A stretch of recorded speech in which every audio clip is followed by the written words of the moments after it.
When we're talking about Islam, or what it is that a person is striving for in their life, or the journey that they're trying to take, we always refer to this journey of the soul like they're searching for something. We want to find other people, we want to connect, we want to find the spiritual meaning in our life, or to figure out what is the truth that we're searching for, the reason that God put us here. And so when we say Islam is the Sunnah, and the Sunnah is Islam, that we're trying to search for that way to properly conduct your life. And we know that that explanation is that of the Sunnah.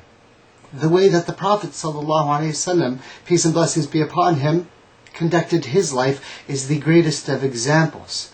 And so now we get to point 3 of Imam Barbahaaree's faith or creed, where he says that the foundation upon which the jama, we said in our last point that we're supposed to stick to the jama, to the congregation. The foundation upon which the jama is built is in the companions of the Prophet Muhammed. Peace and blessings be upon all of them. They are the Ahl Sunnah wal Jama'ah. They are the people of the Sunnah. They are the role models of a society who followed the example of the best way. They are Ahl Sunnah wal Jama'ah. Whoever doesn't take from them has gone astray and innovated, and every innovation is misguidance, and misguidance and its people are in the fire. That's the third point of Imam Barbahaaree. Now what does that mean?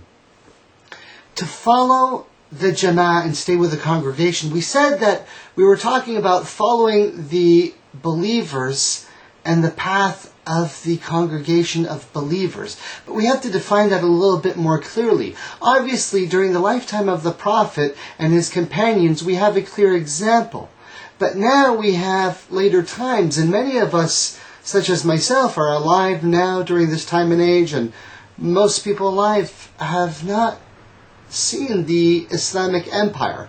The Caliphate, the last known time of the Islamic Empire, regardless of the political structure that it might have gone through and the ebbs and flows of decays of time throughout history, the last known was in the 20s, and so most of us alive have never seen a caliphate or an Islamic empire or a legal system enacted in our lifetime.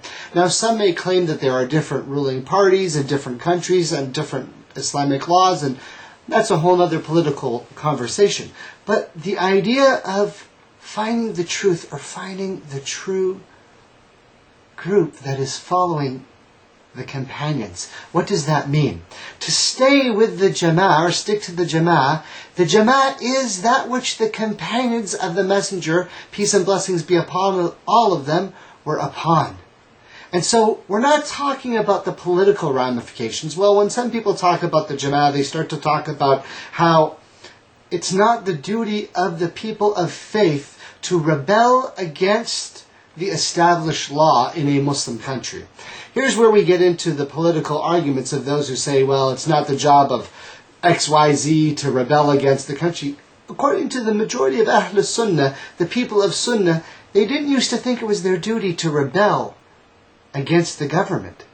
It was always a difference between majority rule and Islamic rule. Islamic rule is done by having proper leadership, recognize proper scholars and authorities, and those scholars and authorities are to speak out on the legal issues regarding matters of state. The ability to have freedom of speech, it's different than we have here in the United States. Here we think, oh, freedom of speech, and the person has the freedom to say anything. No, in an Islamic country, you don't have that. You don't have the freedom to openly rebel against the government like an open call of rebellion. Here in America, we do have some limitations of freedom of speech. We say you can't incite violence, and you can't call fire in the theater, create a situation that would be hazardous. Any call of rebellion against the government is against the best welfare of society in general. And to openly call for rebellion is an act against all of society. Now the problem that you have is then you need scholars and people of faith to be constantly criticizing the leadership and criticizing the legal system to establish the deterrent and checks and balance systems. Unfortunately, in many countries where they claim you should not openly rebel against the government, they also have a rigged or puppeted legal system or part of the government payroll, and so that dichotomy exists, unfortunately. But from the Sunnah is not to rebel against the government, to speak right and speak the truth without specifically getting into the political wranglings. Well, we live in a situation where we don't have a specific Islamic country or leadership to follow, especially here in the United States and a lot of the Western countries, and so then we have to start to say, what is it that we're looking for? What is the jama that we're seeking? Is it a physical group? Well, a lot of times people get lost in this idea of jama and start to relate it more to sex or parties or politics. And here's where we have to be careful, because the idea of the jama is not necessarily a majority.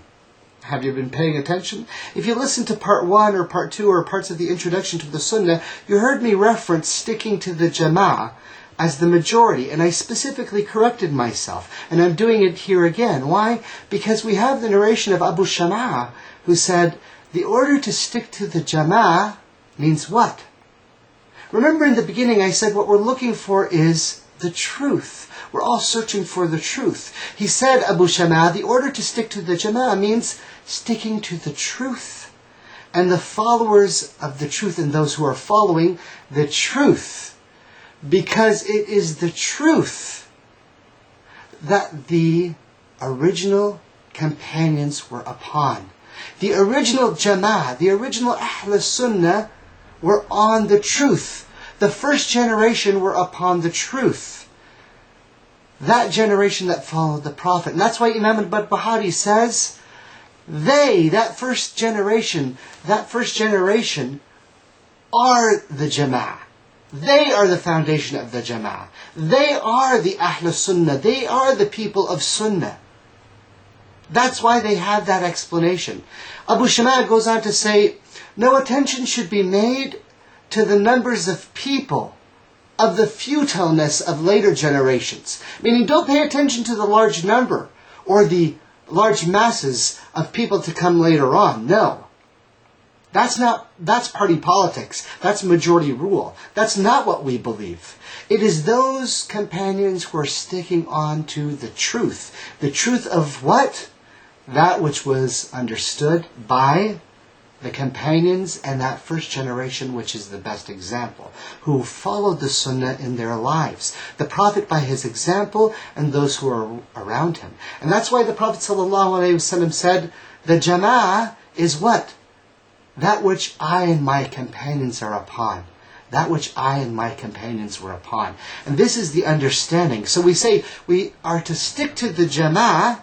It's how we understand the Jama'ah, that it's not a sect or a group, or a recent Wahhabi group or Salafi sect. That kind of mentality is beyond what we're talking about. We're talking about something on a very much higher plane. And if you're still thinking about little parties and groups and organizations and firqas and hizbs, then you've missed the essence of Islam, because Islam is something that exists for all times and all places.